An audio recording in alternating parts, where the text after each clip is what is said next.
If you're responding to someone else's jealousy towards you, don't take it personal. Do not let it penetrate you. Because again, nothing is personal, especially when it comes to jealousy. Usually it's just an unmet need within ourselves that we are yet to address. When responding to jealousy from other people, don't let it penetrate you. Don't let it deter you from your path. Essentially, that's what it could do, and that's when it gets dangerous.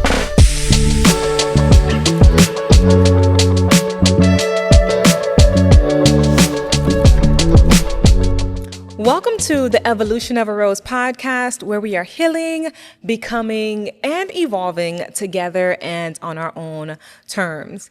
I'm your host, Meline Rose, and as you can see, I am solo dolo again for this episode, and that's because we need to talk, okay? You and me and you. Today, I want to talk about jealousy and how I feel as though we should normalize talking about it in the same way that we do other negative emotions such as anger, anxiety, depression, etc. in the same way or in the same color and feeling wheel that these negative emotions are. I think jealousy should be there just as well. So let's talk about it.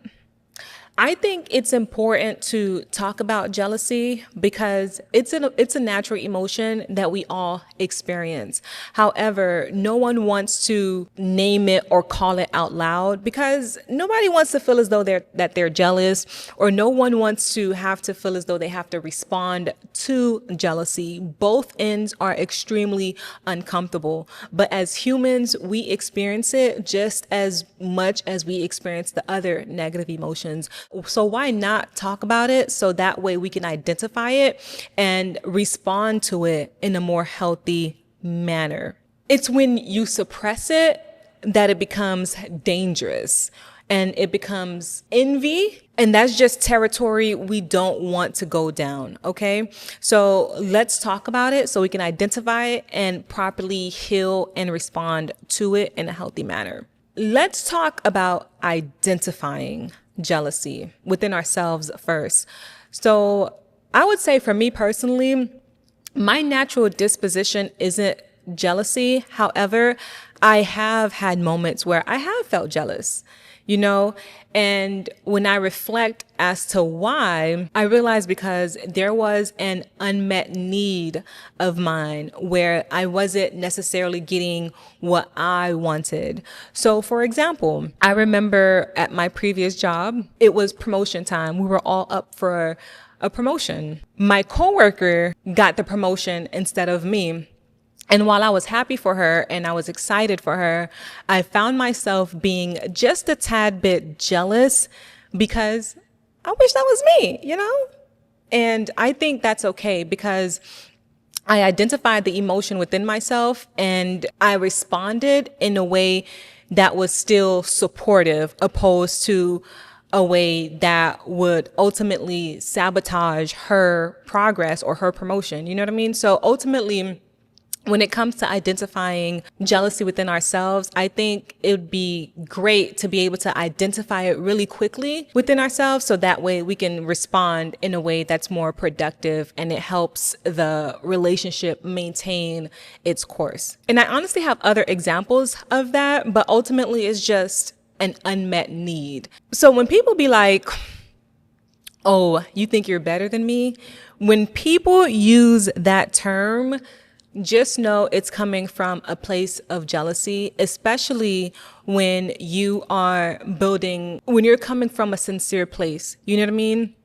When people use that term, it's definitely something that they're battling internally, and it's not something that you should allow to be personal to you. If you're someone who is experiencing jealousy, or if you're someone who is responding to jealousy, I think it's just all about remaining curious, right?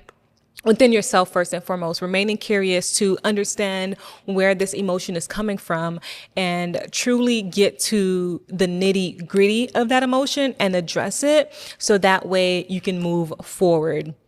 And if you're responding to someone else's jealousy towards you, don't take it personal. Do not let it penetrate you because again, Nothing is personal, especially when it comes to jealousy. Usually it's just an unmet need within ourselves that we are yet to address. So when responding to jealousy from other people, don't let it penetrate you. Don't let it deter you from your path, because essentially that's what it could do. And that's when it gets dangerous. So let's try to reframe our perspective, right?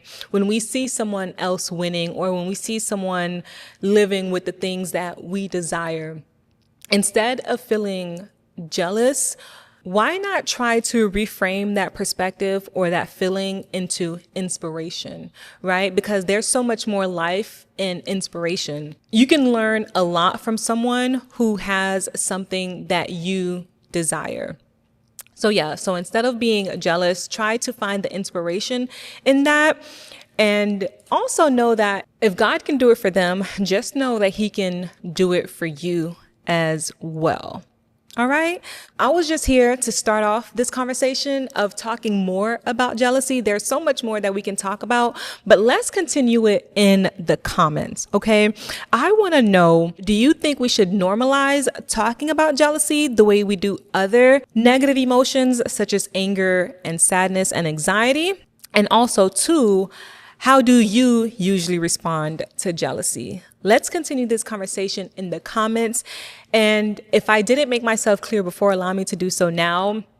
I'm not saying that jealousy is something that we should be okay with per se, or that we should aspire to be. I'm more so simply saying when we feel feelings of jealousy, it's okay, because it's a natural human emotion. And the quicker we are able to identify it, the quicker we are able to manage it in the same way that we do the other negative emotions. Okay. So let's normalize talking about jealousy. Meet me in the comments and let me know your thoughts. If you enjoyed this episode, please be sure to like, comment, subscribe, and share it with a friend. Let me know what you think. Until next time. Bye.